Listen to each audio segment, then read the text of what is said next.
أعوذ بالله من الشيطان الرجيم. بسم الله الرحمن الرحيم. يسبح لله ما في السماوات وما في الأرض الملك القدوس العزيز الحكيم.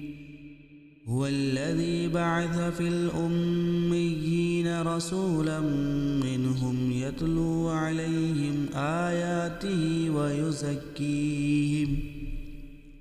ويزكيهم ويعلمهم الكتاب والحكمة وإن كانوا من قبل لفي ضلال مبين.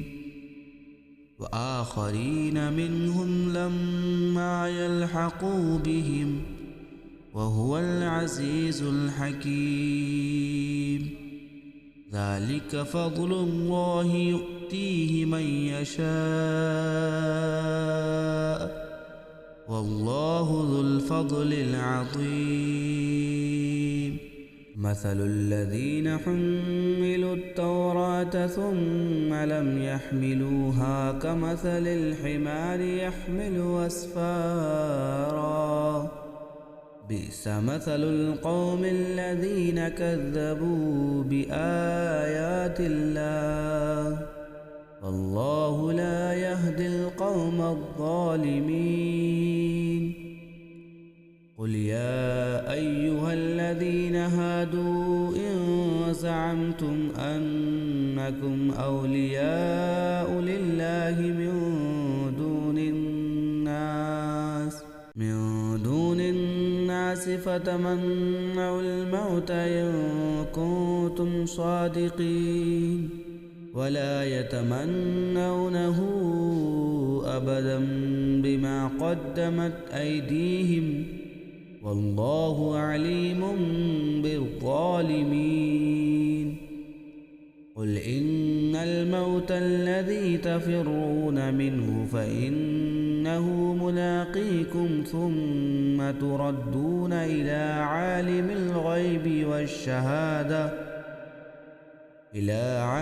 الغيب والشهادة فينبئكم بما كنتم تعملون. يا أيها الذين آمنوا إذا نودي للصلاة من يوم الجمعة فاسعوا إلى ذكر الله وذروا البيع ذلكم خير لكم إن كنتم تعلمون. فإذا قضيت الصلاة فانتشروا في الأرض وابتغوا من فضل الله واذكروا الله كثيرا لعلكم تفلحون.